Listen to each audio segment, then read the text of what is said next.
n'est-ce pas? Mais non, mais enfin bien sûr que non, Kid. Ah, je préfère ça. C'est moi que tu regardes, banane? Continue à regarder la soupe, petit.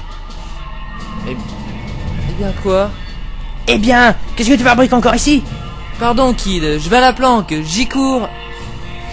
Très bien. Et McFly? Oui? Ton chapeau, il est trop coloré, il vaut mieux que je le garde. Et maintenant, Phil? Oui, patron. Et tu ne sors pas tant que je ne t'ai pas donné mon aval. Je vous jure, si 2 d'entre vous savaient combien font 2 plus 2 sans compter sur leurs doigts, je jetterais cette lavette dans le lac. Hey! Bref, je vais me faire beau. Ne laissez personne mettre le feu à la boutique pendant que j'ai le dos tourné.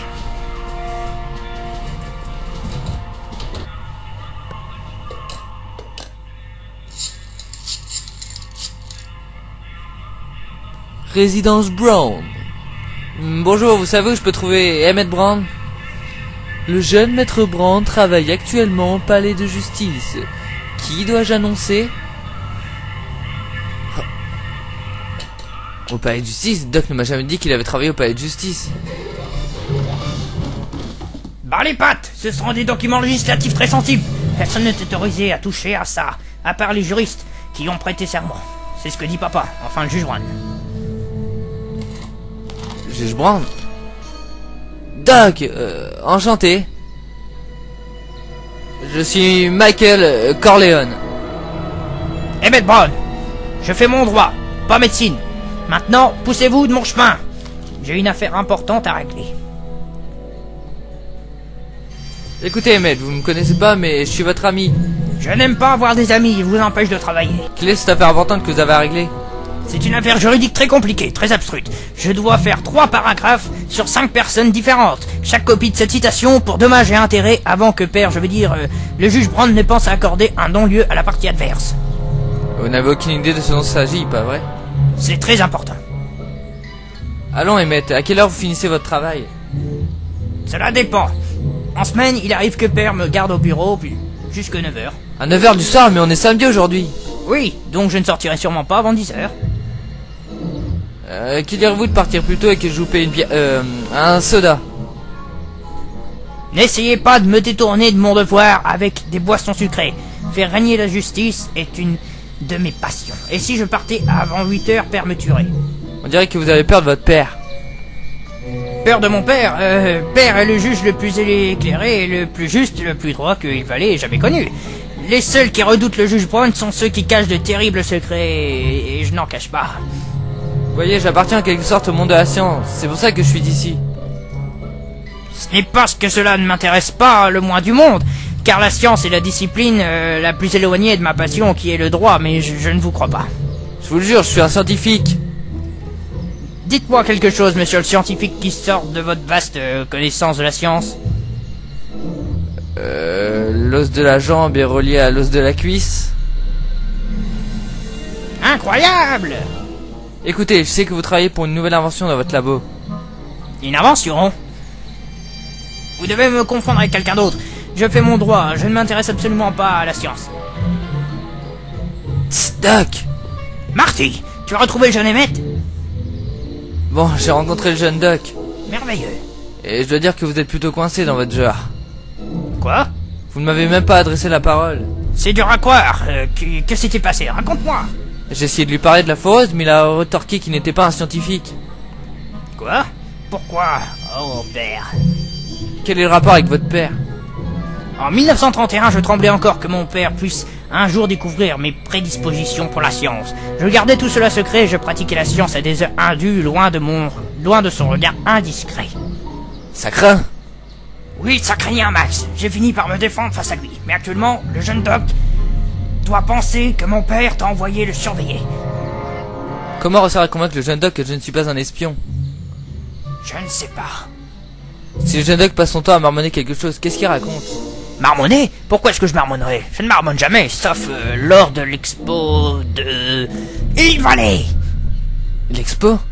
Oui, l'expo. Comment ai-je pu l'oublier? Dans quelques mois, le jeune Doc présentera son travail à l'exposition de Hill Valley, la première présentation publique de mon travail au monde de la science. Toute la ville sera là, y compris des inventeurs de renom qui ont façonné ma carrière. Ça a marché pour toi?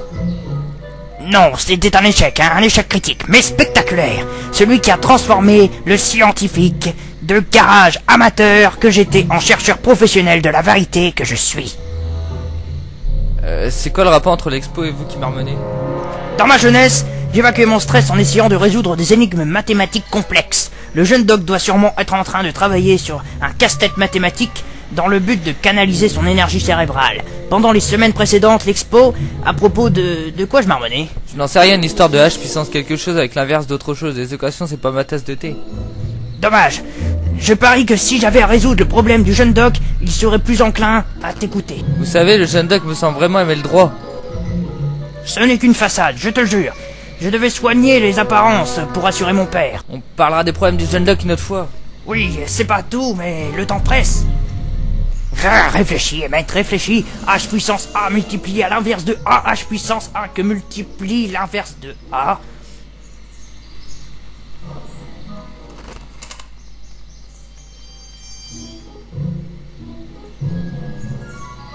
Tss, Doc!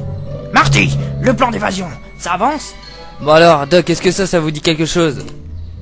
Ah, réfléchis, maître, réfléchis. H puissance A que multiplie l'inverse de A. H puissance A que multiplie l'inverse de A. Mon Dieu, c'est moi. J'ai l'air si... Jeune? J'allais dire sérieux. J'avais oublié à quel point je pouvais être coincé. Oui, peut-être. Qu'est-ce que vous marmonnez? Oh, c'est simple comme bonjour. Il s'agit de l'énigme d'Ivanov. Dit au jeune doc que H est égal à l'opérateur hamiltonien. Lui donner la solution, ça va pas embrouiller je ne sais quoi dans le flux temporel? Seulement s'il s'avère finalement que la réalité n'est guère plus qu'une illusion holographique créée par l'interaction de particules subatomiques sur une membrane bidimensionnelle géante. Eh, ça va aller. Où étiez-vous passé pendant tout ce temps? Vous m'avez manqué. Toi aussi tu m'as manqué, Marty. Mais je pensais que ce serait bien de te laisser vivre ta vie quelque temps, loin de la folie des voyages dans le temps. Je dois admettre qu'il y avait quelque chose d'agréable dans le fait de pas suivre mes histoires de famille pendant quelques mois. En plus, l'éducation de mes deux imprévisibles ados m'a pris pas mal de temps. Clara et les enfants, comment ils vont? Ils vont bien, ils vont bien. On va envoyer Jules et vers le lycée, mais on se tâte pour l'époque. Tara penche pour 2020, mais moi je suis plus pour 1960. On prévoit de venir vous rendre visite à Jennifer et toi en 2011. Jennifer et moi? En 2011? Oups, oublie ça, je n'ai rien dit. D'où ça la DeLorean? La dernière fois que je l'ai vue, elle était en 1000 morceaux écrasée par un train. C'est une histoire passionnante. Tu te souviens du soir où la DeLorean a pris la foudre en 1955? Ouais. Nous l'ignorions, mais la foudre a produit une réplique temporelle de la machine à voyager dans le temps, qui a été projetée 70 ans dans le futur. Quoi? Je me suis rendu compte lors d'un voyage en 2025, et j'ai récupéré la machine juste à temps pour empêcher Griftanen de perturber le continuum temporel. C'est pas le pied.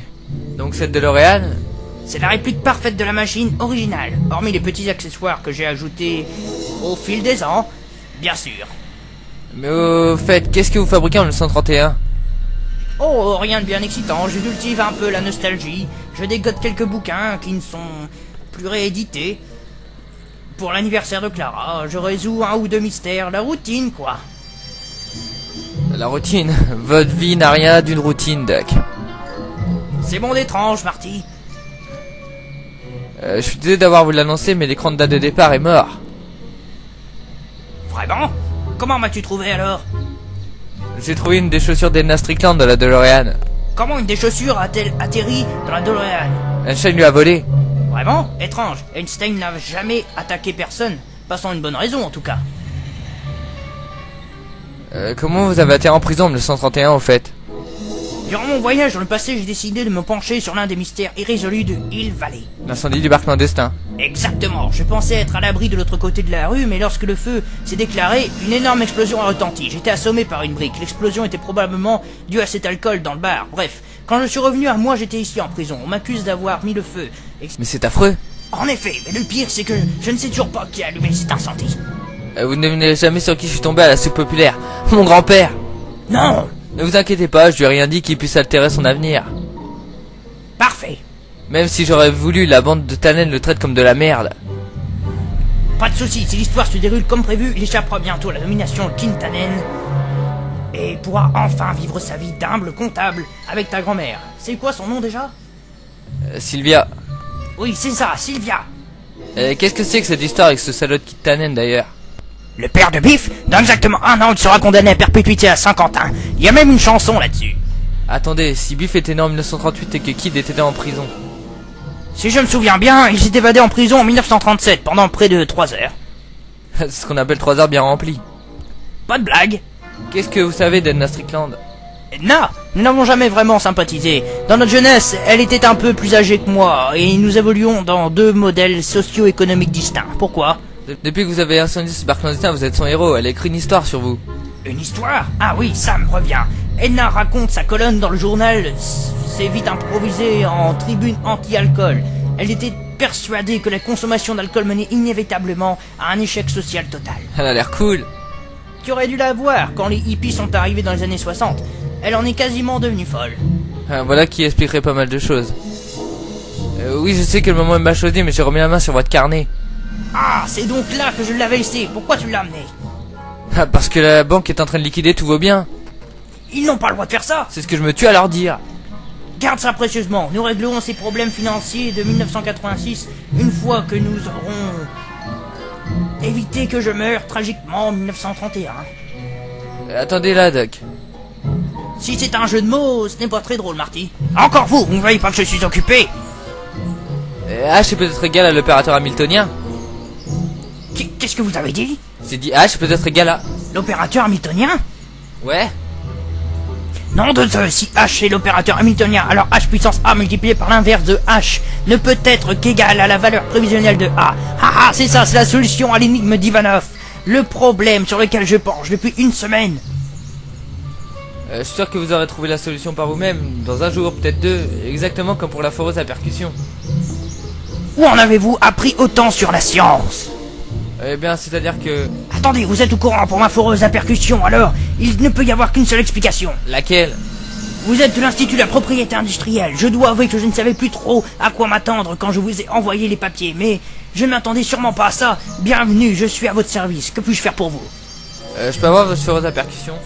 Bien sûr, évidemment. Ce n'est qu'une maquette à l'échelle, mais elle est presque opérationnelle. Je peux vous la montrer, disons, demain matin, à la première heure. Non, ça ne va pas, il me faut un modèle grandeur nature. 100% opérationnel. Ce soir.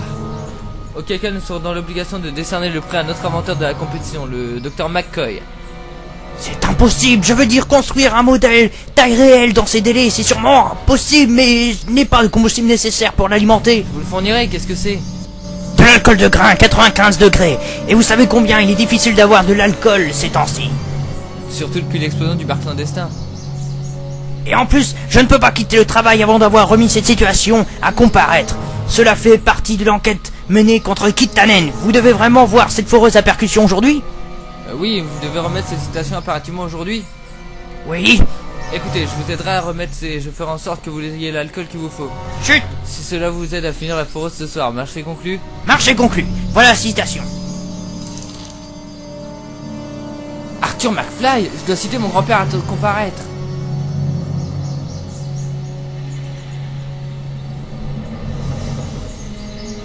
Chut, c'est Kit Tannen.